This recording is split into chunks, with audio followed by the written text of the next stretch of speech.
You hear the whispers first. They are not carried on the wind. There is no wind in the deep void. They travel as ghost signals. They are faint echoes on forgotten frequencies. You catch them on the edge of charted space. A rumor so completely insane, it has to be a joke. A badly told joke from a desperate spacer. The rumor says humans are planning a heist. Not for credits, not for technology, not for some forgotten artifact. You hear the chatter in the dark corners of the galaxy, the places where information is the real currency. The whispers grow louder, more insistent. Humans are going to steal a moon, a whole moon, pluck it right out of the sky. The idea is absurd. It breaks the known rules of star science. It spits in the face of gravity. It is the kind of plan a child would dream up. It is a fantasy, a ridiculous, impossible fantasy. But the whispers do not die. They multiply. They spread from system to system. They are carried by smugglers and rogue traders. They are debated by information brokers in hidden asteroid bases. Every expert agrees. Such a thing cannot be done. It is a waste of energy even thinking about it. Yet, the rumor persists. It clings to the silence of space, a strange and unnerving static. The story of the impossible theft, the tale of how humanity planned to steal a world's heart. You learn more about the target. This is not just any rock in some forgotten system. The target is Xylos. To the Vithar, it is not a moon. It is a sacred place, a holy relic placed in the sky by their gods. It glows with a soft internal light. Its surface is covered in temples older than human history. For 1,000,000 years, the Vithar have looked up and seen Xylos. It is the center of their faith, their culture, their entire existence. The Vithar are not a species to be trifled with. They are an ancient empire. Their armada is a legend. Their justice is swift and absolute. They command a dozen star systems. Their power is unquestioned. To touch Xylos would be more than an act of war. It would be an insult that could never be forgiven. It would be a declaration of absolute sacrilege, a sin so profound it would demand total annihilation.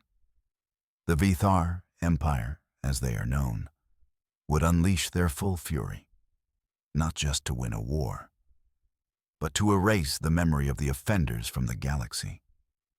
They would burn worlds. They would salt the stardust. No one in their right mind would provoke them, especially not the scattered remnants of humanity, a species with no homeworld, a people clinging to existence on barren outposts. It is suicide. It is madness. And yet, the impossible rumor continues to spread. You move to the gathering point, a place far from watchful eyes, a sector of space marked on star charts as empty, a graveyard of dead stars and forgotten nebulas. Here, in the crushing silence, a fleet is born. It is a ghost fleet, a collection of the lost and the desperate. You see ancient freighters drift into view. Their hulls are scarred with 1,000 journeys. They are ships that should have been scrap metal decades ago. Old warships join them, patrol cutters and forgotten destroyers. They were decommissioned centuries ago. Now their engines burn with a new, defiant light. The crews are a match for their ships. They are outcasts and exiles, spacers who have nothing left to lose. They are miners from colonies that failed. They are soldiers from wars long since lost. Each one of them carries a story of defeat. Each one of them holds a sliver of hope. This is not a professional navy. It is a flotilla of defiance, a ragtag assembly of the galaxy's forgotten children. They have come together for one last gamble, one insane roll of the cosmic dice.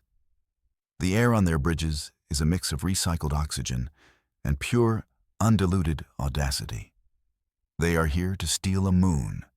They are here to commit the greatest crime in galactic history. You can feel their desperate energy, their grim determination. This is the fleet that will challenge an empire. You meet the mind behind the madness. Her name is Ilara. She is not a soldier. She is not a grizzled fleet commander.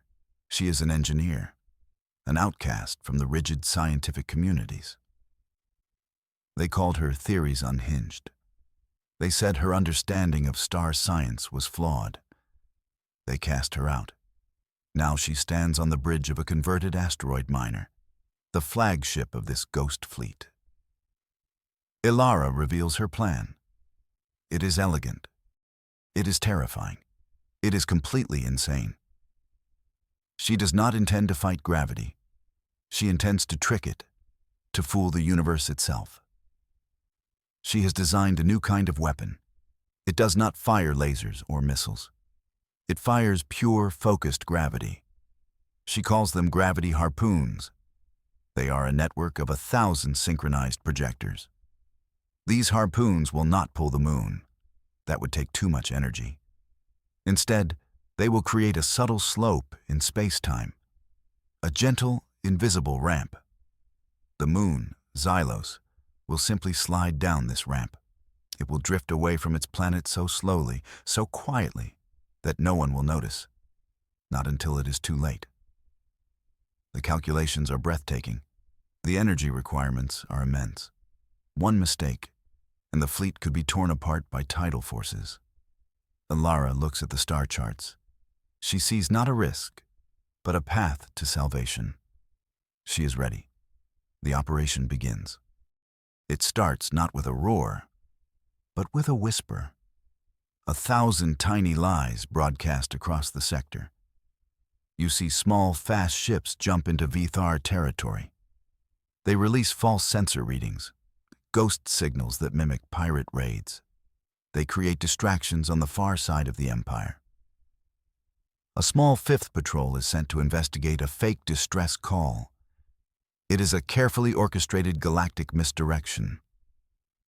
Meanwhile, long-range transmitters create phantom energy signatures. They suggest a buildup of forces in a rival kingdom. The fifth intelligence network is flooded with bad data.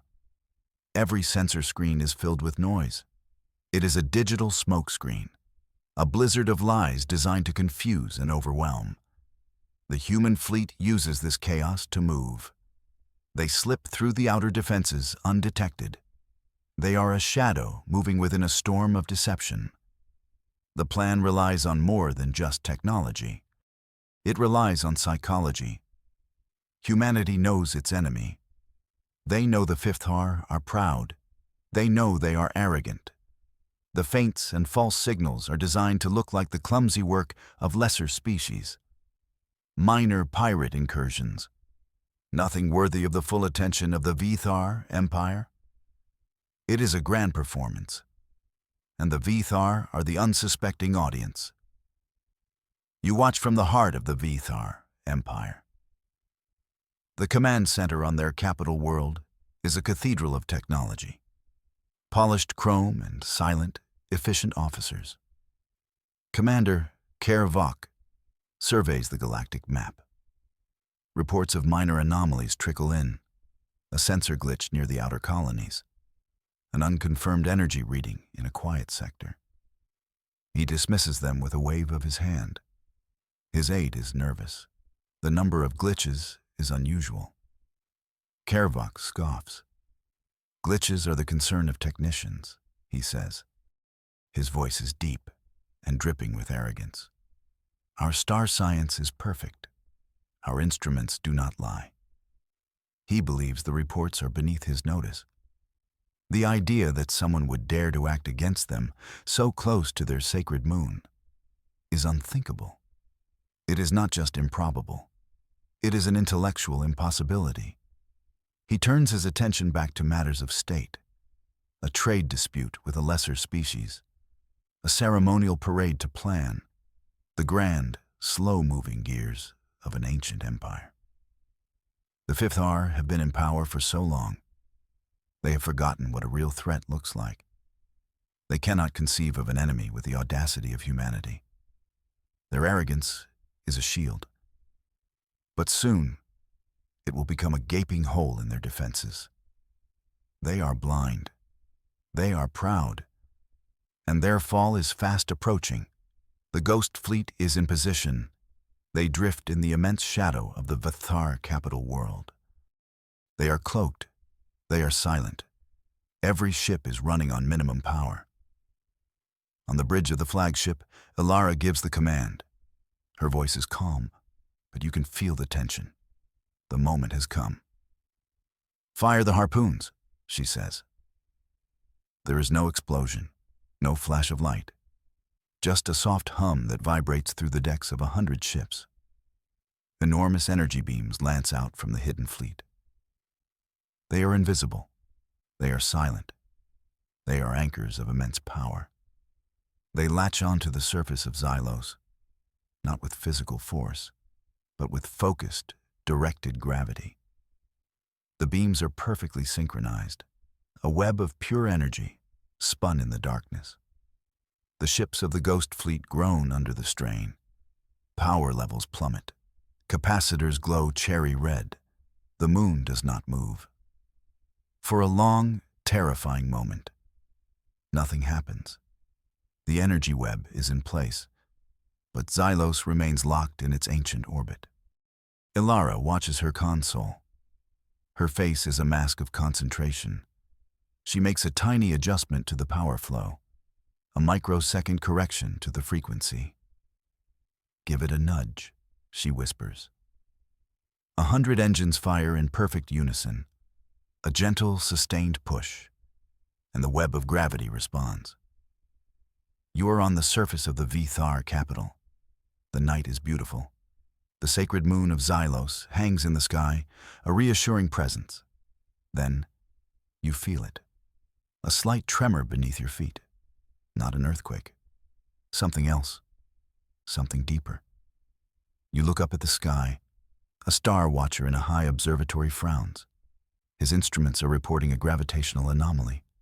A tiny one. But it is there. A shudder in the heavens.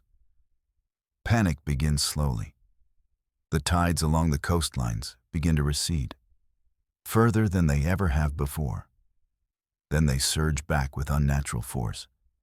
On the capital world, the great floating cities start to drift. Their orbital stabilizers are fighting a force they do not understand. An alarm begins to sound across the planet. A low, insistent wail. The people pour into the streets. They look up at their sacred moon, and they see the impossible. Xylos, the eternal, is moving. It is drifting away from its orbit. The panic erupts. It is a wave of pure, primal fear. The symbol of their faith, their stability, is being stolen from the sky. The Vithar Empire is thrown into chaos. The command center is a whirlwind of frantic reports. The unthinkable is happening. Someone is stealing their moon, and they are doing it right in front of them. The arrogance of the Fifth R shatters in an instant. It is replaced by sheer, undiluted terror.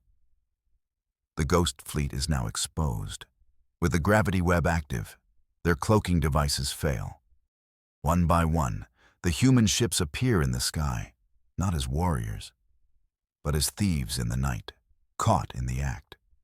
They are revealed in all their mismatched glory. The rust bucket freighters, the ancient warships, 100 defiant lights against the darkness. Ilara gives another order. "Broadcast the truth," she says.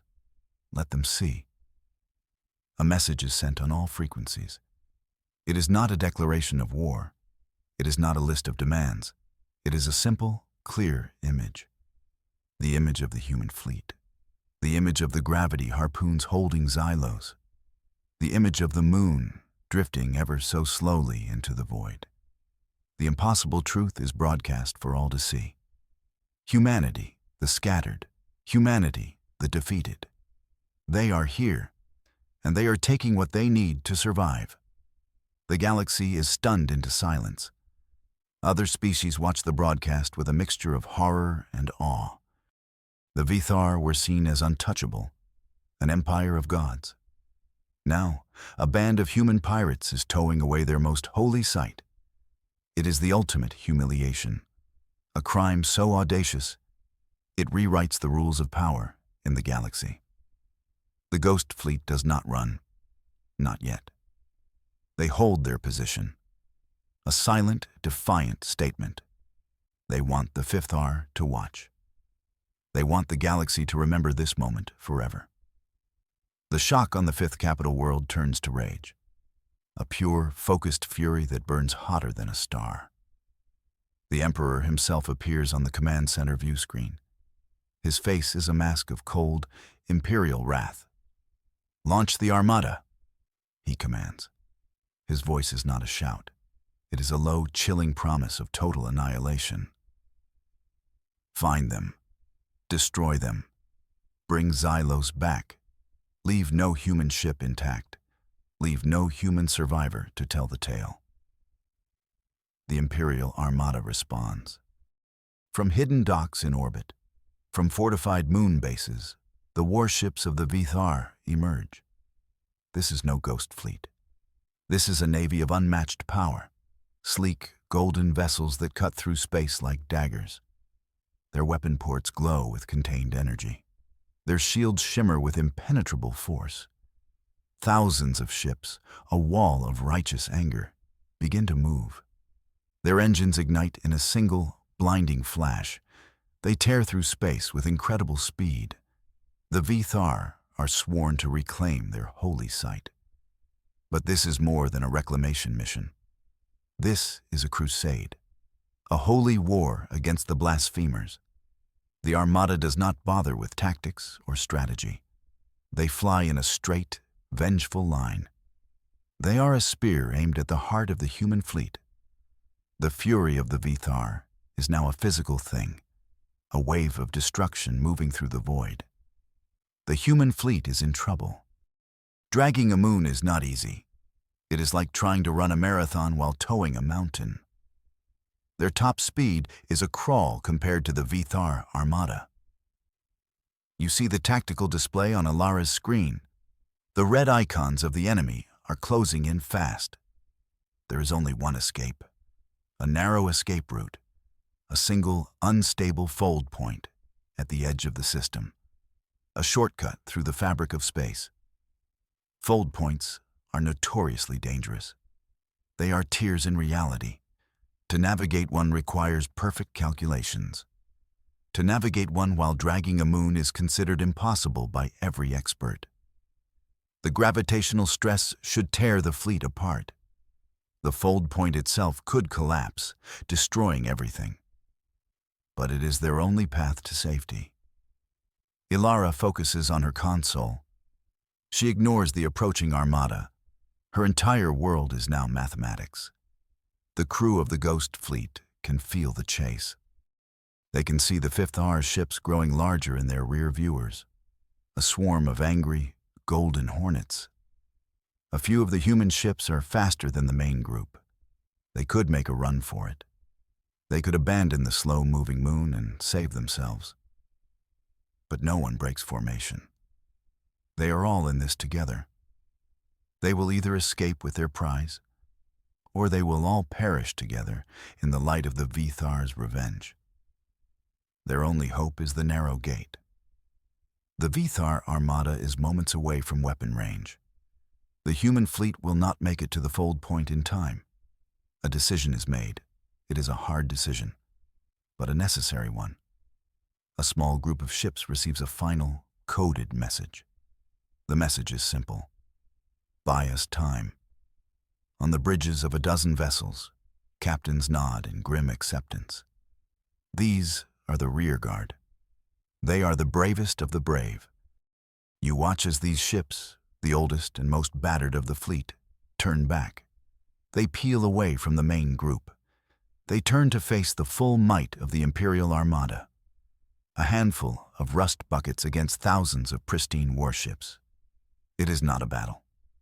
It is a sacrifice. The captain of a small, aging corvette opens a channel to his crew. "It has been an honor," he says. "Let's give them a fight to remember." A joke from a man about to die. The valiant rearguard charges. Their weapons are outdated. Their shields are weak. But their courage is limitless. They fire everything they have. They create a wall of desperate defiance. The Fifth Armada, in its arrogance, does not slow down. They fly straight into the chaos. For a few precious minutes, the rearguard causes confusion. They force the Armada to deploy. They buy time. Ship by ship, they are overwhelmed. Their shields flare and die. Energy lances find their mark. One by one, the heroes go dark. But their sacrifice was not in vain. The main fleet has reached the fold point. It shimmers before them, a tear in the fabric of space, a swirling vortex of impossible colors. Alara shouts commands. The gravity harpoons are adjusted. The moon is pushed gently toward the gate. It resists. Its own gravity fights against the pull. The fold point begins to destabilize under the strain. Alarms scream across the bridge. "It's not going to hold," an officer yells. The first human ships enter the gate. They vanish in a flash of light.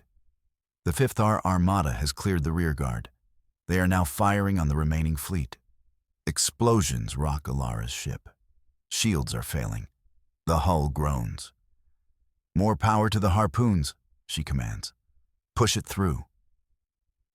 The moon lurches forward. Half of it is inside the gate. The other half is still in normal space. The fold point is flickering wildly. It could collapse at any second. The last of the escort ships dive through the gate. Only Alara's flagship remains. The moon is almost clear. You can see the Fifth Ar warships fill the viewport. Their weapons are charging for a final killing blow. "Now," Alara whispers. Her ship releases the gravity web. It fires its main engines, a final, desperate push. The ship leaps forward into the gate. The moon of Xylos clears the threshold, and behind them, the fold gate collapses.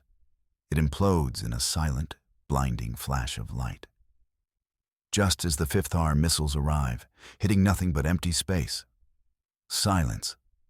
The chaotic noise of the battle is gone. The surviving ships of the Ghost Fleet drift in an unknown darkness. They have made it. They have escaped. You see them emerge into a secret, uncharted system. There are no bright stars here, just the cold, distant light of a red dwarf. Before them lies a single, barren planet, a world of rock and dust, a failed human colony from a forgotten era. It is lifeless, it is cold, but it is theirs. Slowly, painstakingly, the fleet begins its final task. Alara and her engineers work tirelessly. They use the gravity harpoons in reverse. They gently nudge their stolen prize. Xylos, the sacred moon, is carefully guided into a stable orbit. It settles into place around the lifeless human colony, a soft, glowing jewel in a dark and empty sky. The work is done. The heist is complete. The effect is almost immediate. The powerful gravitational field of Xylos begins to shield the planet. Its faint internal light brings a new dawn to a world that has only known twilight. On the decks of the human ships, people watch in awe. They see a new home being born. For the first time in generations, they have a world to call their own. They did not conquer it.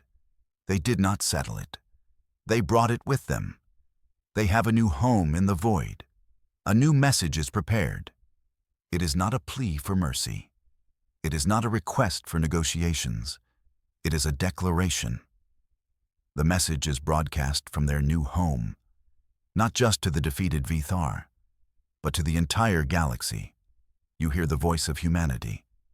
It is not one person. It is 1,000 voices speaking as one. A chorus of the desperate, the forgotten, the defiant. We were homeless, the message begins. You left us on dying worlds.